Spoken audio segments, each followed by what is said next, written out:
20 minutes of the best top expert tips and hacks to make your life better. LifeHakx. Technology, business, multimedia, wellness and health, events, reviews, and more. This is Mary Collins from LifeHakx Media on Radio X, and I have the pleasure of having Michele Rosenthal, our trauma recovery specialist, on with me today. We can move on to Part 2 of trauma hacks and life hacks to help with people as they go into the winter season. Well, now you were saying the importance of the part of the brain that reacts to trauma. And I think that is so important because you hear about families falling apart after a trauma because the person who is traumatized isn't good at expressing what they felt, how they felt, or even sometimes clearly what happened exactly. And you've just explained that that's because of where in the brain is used the most, and it has nothing to do with communication. So, I mean, absolutely fascinating. So how important is that when considering working with someone with trauma? Is it almost like working with a child because the communication is not necessarily there? Or, is it more important to focus on, like you said, the change aspect of letting the person kind of switch over to something that's more positive and better for their health? Well, that's a very interesting question, and I have two tracks for the answer. So number one, I'm not a therapist.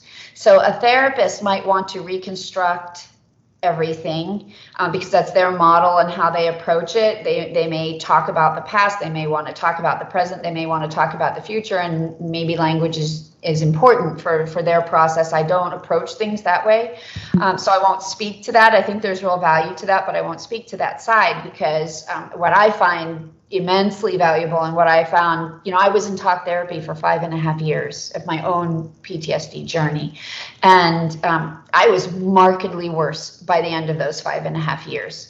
And working with someone who was the head of an institute in New York City. So he did not come with small recommendations. He had a real presence.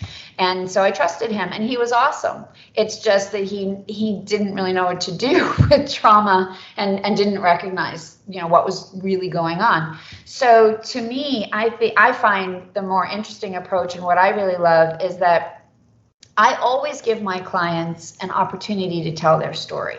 You want to tell your story, that's fine with me. I tell everyone, you do it once. You get one shot, make it really good. And if there's something down the line that you forgot to tell me that you want to add, that's fine, but we're only going to talk about it once, because after that, whether you want to talk about it or not, everybody has the facility for the change process. Mm-hmm. Everyone can tell you what they don't like about how they're feeling. It's the reason they've come into that moment with me. And that's really more what I need to know about. I need to know what you don't like. I need to know what you don't want. Conversely, I need to know what you do want. I need to know where you want to end up, because it's being able to create that conversation, which is wholly based in the present and the future, that's actually going to get us where we want to go. I studied with Dr. Richard Bandler, who's one of the co-founders of NLP, and he always says over and over, the best thing about the past is that it's over. The best thing about the future is that it's coming. Mm-hmm. And I like to add in, here you are in the present, and you get to choose which way you go. And so everybody has the facility for language for that. I work harder when you can work smarter and live better. LifeHakx. So I am a board certified hypnotist with a specialty in trauma and PTSD, and a master practitioner of neuro-linguistic programming, and I am a certified professional coach. So I pull all of those three things together. Here's how I see it. With coaching, you access that 12 to 15% of your brain that's conscious. Right? That's your consciousness, 12 to 15% at the most. And the other percentage, the other 88 or 85% is your unconscious. Now, if we only work in the conscious mind, 85 to 88% of your brain that houses an enormous amount of what's running all of your unconscious programming, none of that gets accessed. So the reason that I like to add the coaching and the NLP and the hypnosis, I want 100% of your brain activated in the recovery process. It's really important to have that conscious conversation and to set your intention. in the way that I work, I have 3 phases. So everyone starts with the control phase, where you learn to control over yourself, not the outside world, but your internal self, in terms of connecting with yourself, committing to your process, which includes creating a healing intention, and then concentrating your focus, because a lot of times with trauma recovery, we're all over the place, and that's not going to work. Mm-hmm. So that first level of control is all about really creating the container and the structure and the framework to do the work, so that you feel grounded and stabilized before you start doing the work that's unnerving, which that second level of change is all about, being able to diagnose the root of the problem, being able to design the solution that you want, and being able to develop the new program that installs that. And you could say it that way, or you could also say you have to be able to shed your story. You have to be able to change the meaning of what happened. You have to be able to start to release a lot of things that you've been holding on to. Mm-hmm. So all of that happens in the change phase. And then the third phase is create. It's when you've done all of the change work, and now you get to do the fun part of creating your post-trauma identity. Mm-hmm. Because once you change, now you have to learn to live as this new person.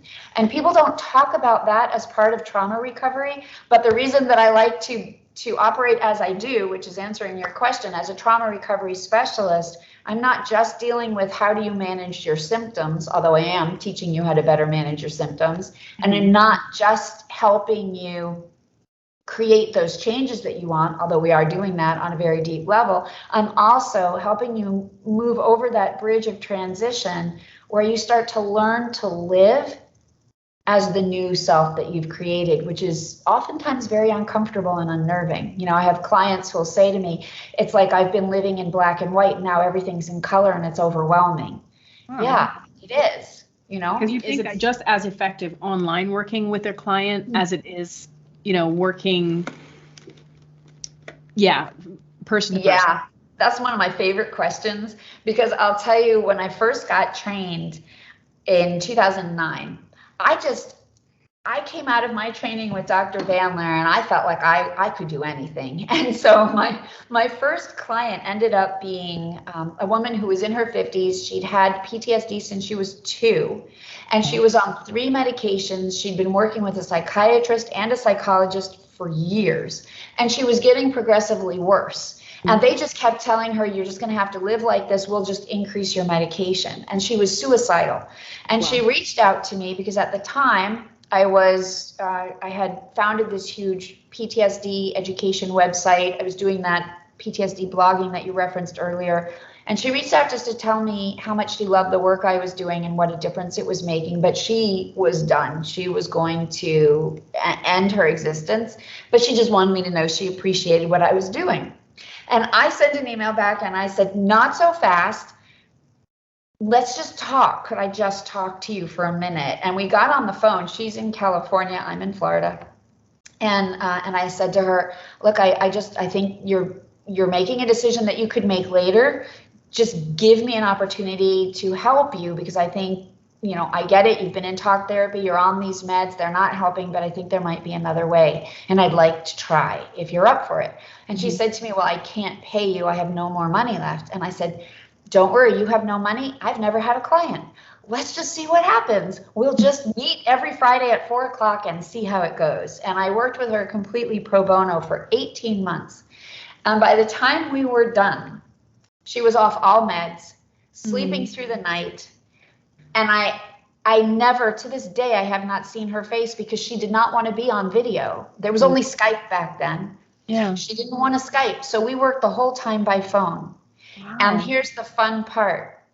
It's 2021. She still sends me an email at least once a month telling me how amazing her life is, how much fun she's having, sending me photos of, she's an artist now, sending me photos of her latest art project. Wow. So I can honestly tell you, these methodologies work, whether it's in person or distance, whether you can see someone or not, because what are they really, Mary? We're talking about language, helping the brain change. you could be anywhere. All you have to do is close your eyes and listen. And that's part of the beauty to me and the power of hypnosis and NLP, is that they are so versatile and so appropriate then for the kind of world that we're living in right now. Especially right now. That's wonderful. Thank you so much, Michele. I'm just wanting to let people know again that if you want to find more about Michele, it's on mytraumacoach.com. Of course, on lifehakx.com, that's with a K and an X. We will be putting all of Michele's links up. So if you or you know someone who need help, who needs some sort of advice, you can contact Michele directly. And, also for hypnotherapists who need, or NLP specialists, you're the first person that's ever said, like, you could just work with them without seeing them. I always thought you had to watch their body or watch their breathing in order to make a difference to a therapy. So this is a whole other segment, which we'll have to come back to, along with some fantastic life hacks coming right up. Thank you, Michele. We'll be right back.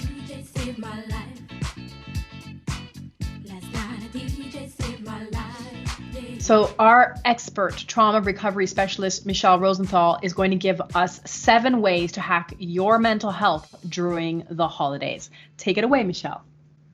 Okay, so here's why I think this is so incredibly important, because the holidays come and they unconsciously can activate stress, right? The stress of having to be cheerful when you don't feel cheerful, the stress of having to smile just because everybody else is smiling, the stress of having to be around a lot of people when maybe you're used to isolating. So managing the holidays in advance is the most important part of getting through the holidays. So these 7 hacks are to help you start managing the holidays before they even begin, so that when you get into the holidays, you've already got your game plan, you've already put in place your protection, and you already know what you're doing. And I can tell you these are tested, because this is how I also learned to manage the holidays. I tested a bunch of different things, and I've narrowed everything down to what I and my clients all agree are the top 7 that really, really work. So number 1 is to plan your time. A lot of times we go into the holidays and there are parties and socializing and shopping, and it's just an unending amount of time that goes into the holidays. So the first idea, hack number 1, plan your time. Decide how much time you're going to spend at parties, how much time you're going to socialize, how much time you're going to spend shopping, so that you actually control the environment of your own time, rather than having anybody else control it for you or on your behalf, or without you for that matter.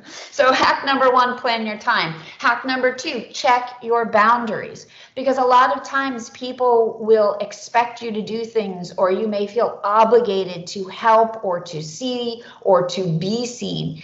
Right away, check your boundaries and put in place those boundaries that are most comfortable for you. Maybe that's you'll go to 1 party a week, but not 4. Maybe that's you'll help out on the day of the holiday, but not 3 days in advance. Maybe you'll contribute 1 dish, but not 7. So put in place the boundaries that allow you to feel like you're in control of your energy, your time, and your exposure to the environment of the holidays itself. Hack number 3, train your brain. All the time, train your brain. And what I mean by that is you can do this in any way that feels comfortable. Some people do yoga, some do meditation, some do breath work. On mytraumacoach.com, I have a free brain training MP3 for peace and calm. It's 20 minutes. So whatever you decide to do, make that time that you set aside to train your brain to be present, to be connected, and to be in a space within your own self that feels stable, grounded, and centered. Hack number 4, protect your limits. And this is not new, but I'm just reminding you it's okay to say no. We all want to feel like if someone asks us to do something, a lot of my clients are yesers. They want to please, and we all want to feel good helping, but that's not always good for you.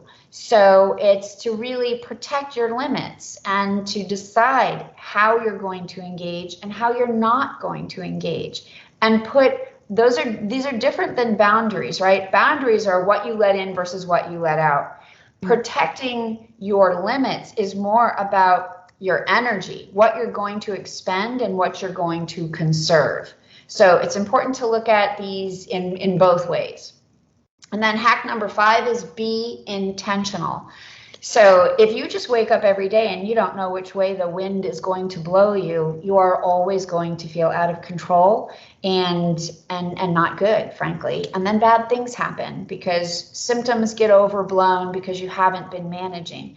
But if you wake up every day and are very intentional with here's how I want to engage, or and here's what I'm really thinking, here's who I want to be. Here's who I want to be.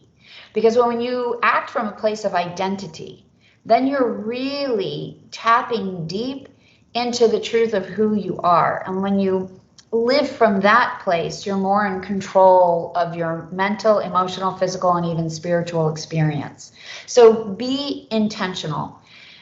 Number 6, identify your escape. I always had an escape plan. I would go to Thanksgiving knowing, look, if I can't handle this in an hour, I drove myself here, so I can drive myself home.